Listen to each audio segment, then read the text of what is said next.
So example 4, we're going to express each equation in slope-intercept form. For reference, I'm just going to write slope-intercept form, y is equal to mx plus b.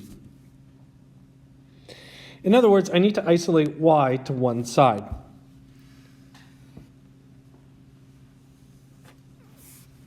The m, the coefficient of x, and combine all like terms. And fair enough. Just to give a heads up here, we're increasing in complexity, and it's getting more and more difficult.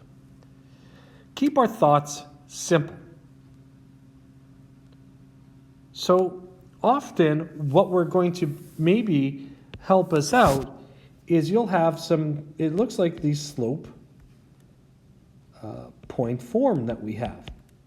Now that's a really gross form. What we may want to do is we may want to change it into some form of general form. And after we have general form, we may want to choose to put y-intercept form. If you follow this strictly, you'll get to the right answer, but it might be laborious. There are easier ways to do it. How, you ask? I don't know. It really depends on the question. Let's go. I wish there was a very simple answer to that. All right. I'm going to start off with example A. First things first. When I look at this, I look at my slope-intercept form, I write it down. I think the best plan of action would be to multiply those through. So if I multiply or distribute that multiplication, that's what I'll have, right? 3 times x is 3x. 3 times negative 1 is negative 3. So I stop and I evaluate, am I close to the slope-intercept form? And indeed I am. Y is almost isolated to one side. I need to move negative 2 over to the other side. So in essence, what I do is I simply add 2 to the right-hand side. And I simply clean this up. Boom! There it is. We have slope-intercept form. Perhaps that was a little bit too easy. So, but I think a really great starting place is to simplify that. Now, let's go on to B. Okay, let's see if this new strategy works.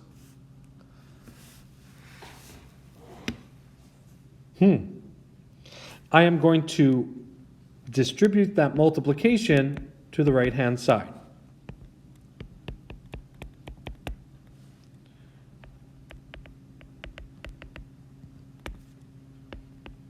I'm going to distribute that multiplication to the right-hand side.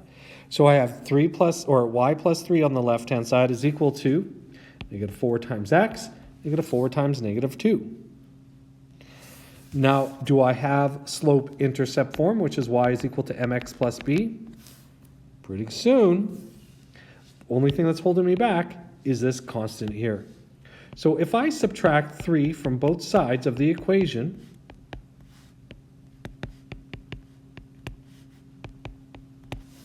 I have slope-intercept form. This ain't so bad. Uh-oh.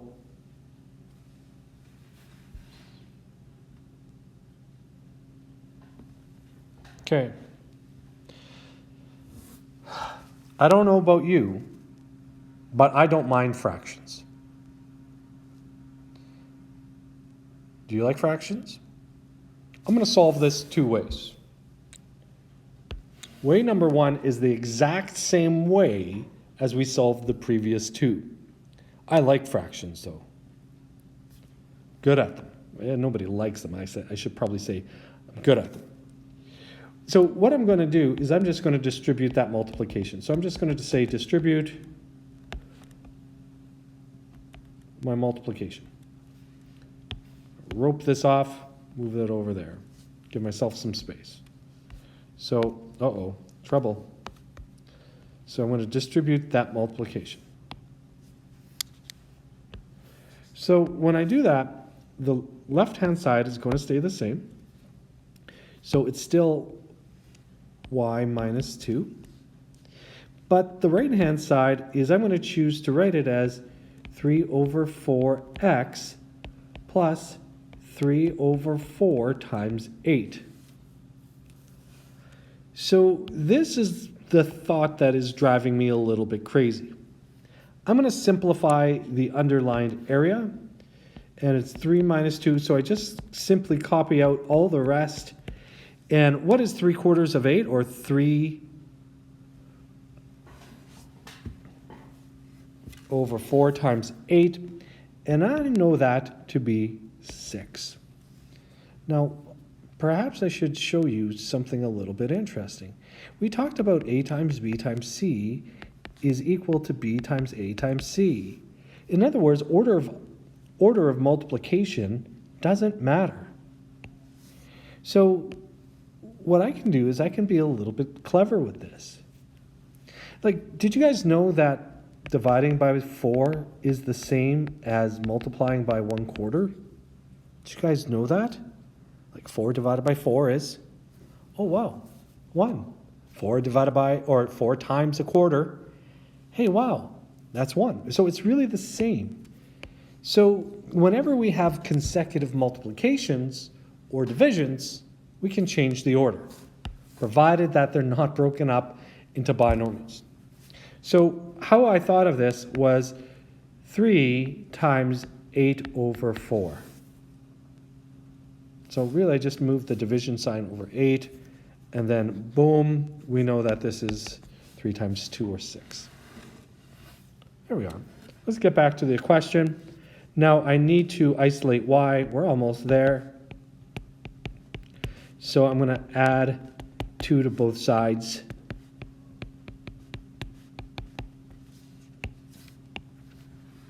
Are we okay? So we can annotate this, but there's really not too much to annotate, right? So here I would say add 2 to both sides. That's what really separated these two steps. Now this was a careful multiplication, so I just multiplied its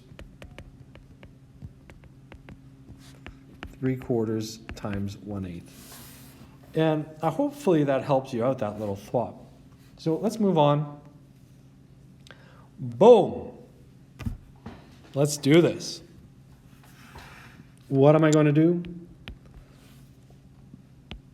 I'm going to distribute that multiplication all day long.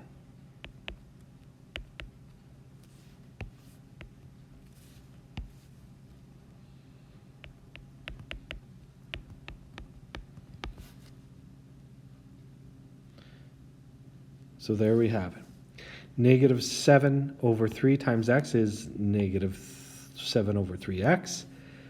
3 times negative 7 over 3 is plus 3 7 over 3. And wouldn't it be nice if this question was so designed that 7 over 3 times 3, so 7 over 3 times 3, so that's negative 7 over 3, and that is equal to negative 7. And just to demonstrate what I showed you earlier, is if I have negative 7 over 3 times 3 over 1, what I can do is just switch the order of multiplication and division. So I'm just going to switch my denominators. Or sorry, it appears, and we know that this is just 1, so it's just negative 7. Almost there. I need to take care of business now with that 6. How do I move positive 6 to the other side? I subtract 6 to both sides. Now, if you notice, I just want to make a brief comment on how I do my algebra. So some things I do incredibly quick. And I know that I'm probably might at times be moving too quick. But there are some things that are incredibly important. Like when I moved the 6 over to the other side, in my brain, I could say negative 7 minus 6 is negative 13. I can quickly jump from there to there, but I should be careful because at times I do make mistakes. And the plan is not to do it quickly, not to do it, my plan is not to do it quickly or with the least amount of steps. It's to make sure I got it right.